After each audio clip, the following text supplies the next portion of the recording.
क्या आप यकीन करेंगे कि एक एजुकेशन स्कैम की वजह से 50 से ज्यादा लोगों की मौत हो जाए। कुछ सड़क हादसे में मारे गए तो कुछ की लाशें रेलवे ट्रैक पर मिली। कुछ ने तो रहस्यमयी ढंग से दम तोड़ दिया। यह कहानी किसी बॉलीवुड फिल्म की नहीं बल्कि भारत के सबसे खूनी घोटाले व्यापम स्कैम की है। फिल्म मुन्ना भाई MBBS में संजय दत्त ने तो सिर्फ एक डॉक्टर को बिठाया था, लेकिन मध्य प्रदेश के व्यापम स्कैम में सैकड़ों मुन्ना भाई किराए पर लाए गए थे। कहीं फोटो बदल दी गई तो कहीं पूरी की पूरी आंसर शीट ही खाली छोड़ दी गई, ताकि बाद में सिस्टम के अंदर बैठे लोग उसे फिल कर सकें। एक ऐसा स्कैम जिसने काबिलियत की गला घोटकर डिग्रियां नीलाम कर दी। चलिए जानते हैं कैसे सिस्टम का कैंसर जानलेवा बन गया। और ये कहानी सिर्फ करप्शन की नहीं है, ये कहानी है इंडियन एग्जामिनेशन सिस्टम के सबसे डार्क चैप्टर की। Welcome to the episode 7 of unmasking the Vyapam conspiracy. सबसे पहले समझते हैं कि व्यापम एक्चुअली में था क्या। व्यापम यानी व्यवसायिक परीक्षा मंडल, एक ऐसी संस्था जो मध्य प्रदेश में हर साल हजारों स्टूडेंट की फ्यूचर डिसाइड करती है।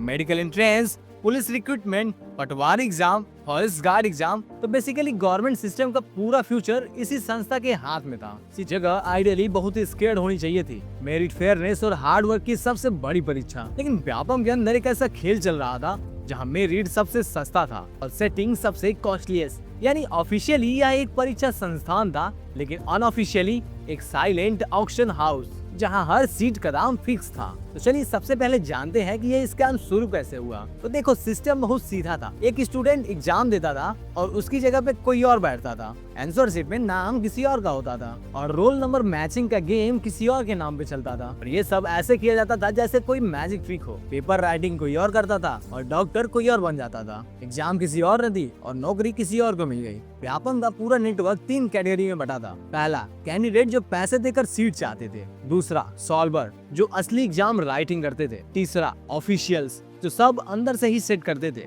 ये पूरा ऑपरेशन इतना स्मूथ था कि सालों तक इसके बारे में किसी को शक तक नहीं हुआ। बट कहानी का असली ट्विस्ट यहाँ से शुरू होता है, जब 2009 से 2012 के बीच में इतने सारे संख्या में एनोमलाइज सामने आने लगी कि पूरी सिस्टम में पैनिक होने लगा। कुछ स्टूडेंट के फोटो एडमिट कार्ड से नहीं मिल रहे थे, कुछ कैंडिडेट एग्जाम सेंटर में थे ही नहीं, लेकिन रिजल्ट टॉप 50 में था। कुछ आंसर शीट्स तो एक ही हैंड राइटिंग में लिखी हुई थी। और फिर अचानक मीडिया ने टर्न चलते चलते हवा में फेंक दी, व्यापम स्कैम। और देश को पहली बार ये एहसास हुआ कि ये कोई छोटा इन्फिल्ट्रेशन नहीं था, ये था इंडियाज बिगेस्ट एग्जाम रैकेट। और यहाँ से चीजें क्रीपी होने लगी। जैसे ही जांच शुरू हुई, एक एक करके लोग मरने लगे। सबसे पहले स्टूडेंट विटनेस, फिर कुछ पेरेंट्स, फिर मिडिलमैन, फिर इंस्पेक्टर्स, फिर एग्जाम कोऑर्डिनेटर, और फिर मौतों का काउंट बढ़ते बढ़ते 50 तक पहुंच गया। पूरा देश स्टन था कि क्या ये कोई कोइंसिडेंस था या कोई बहुत बड़ा हाथ जो सारे एविडेंस को साफ कर रहा था। ऑफिशियली तो कहा है कि नेचुरल डेथ, एक्सीडेंट, इलनेस, लेकिन सबसे बड़ा सवाल, नेचुरल मौतें एक ही स्कैम के लोगों को ही क्यों चुन रही है। और अब कहानी पॉलिटिक्स की तरफ मुड़ने लगी।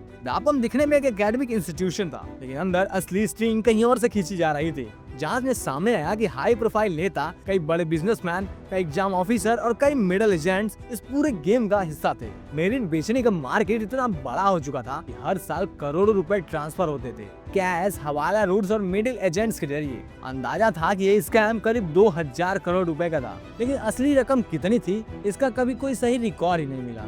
अब जरा सोचो, एग्जाम देना, आइडेंटिटी वेरीफाई करना, पेपर चेक करना, ये सब इतनी टाइट सिक्योरिटी के साथ होता है, तो आखिर अंदर घुसा कैसे गया। व्यापम में पूरे स्कैम की बैकबोन थी। पहला, डमी कैंडिडेट जो असली में पेपर लिखते थे।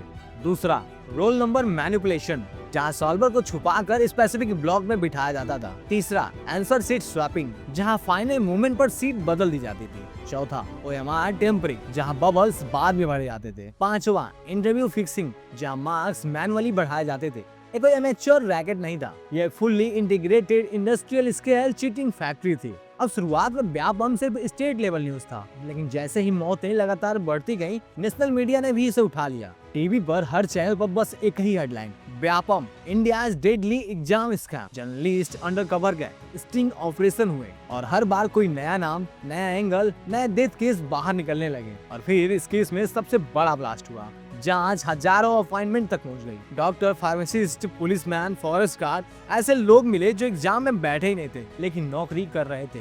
अगर इतने लोग फेक तरीके से पास हुए तो आज हॉस्पिटल में कितने फेक डॉक्टर काम कर रहे होंगे, कितने फेक पुलिस ऑफिसर सुरक्षा दे रहे हैं, कितने फेक टीचर्स बच्चों को पढ़ा रहे हैं। जैसे जैसे केस बढ़ा, प्रेशर भी बढ़ता गया। आखिरकार हाई कोर्ट और फिर सुप्रीम कोर्ट ने CBI को जांच सौंपी। सीबीआई ने हजारों डॉक्यूमेंट्स निकाले, हंड्रेड्स ऑफ अरेस्ट किए, पिछले 10 साल के एग्जाम रिकॉर्ड्स खंगाले। और जैसे 2G में हुआ, व्यापम में भी कहानी धीरे धीरे नए मोड़ पर मुड़ गई। जिन लोगों को लोग मास्टरमाइंड मान रहे थे, जिन नामों पर मीडिया ने सालों कैंपेन चलाए, अब अदालत में बारी आई तो केस कमजोर पड़ने लगा। कई विटनेस मुकर गए, कई गवाही बदल गई, कई फाइल्स मिसिंग थी और कई डेथ्स का लिंक ऑफिशियली अनप्रूवन बताया गया। जिन्हें लोग इस स्कैम का सबसे बड़ा विलन मानते थे, उन्हीं में से कई लोग एक एक करके क्लीन चिट पाने लगे। कोर्ट का कहना था कि कॉन्स्पिरेसी प्रूव नहीं हो पाई और फिर वही सवाल लौट आया कि अगर सब बेगुनाह हैं तो स्कैम किया किसने? अगर सिस्टम क्लीन था तो 50 लोग कैसे मरे? अगर कुछ गलत ही नहीं हुआ तो admit card, roll number, answer sheet mismatch क्यों थे? और अगर सब कुछ रैंडम कोइंसिडेंस था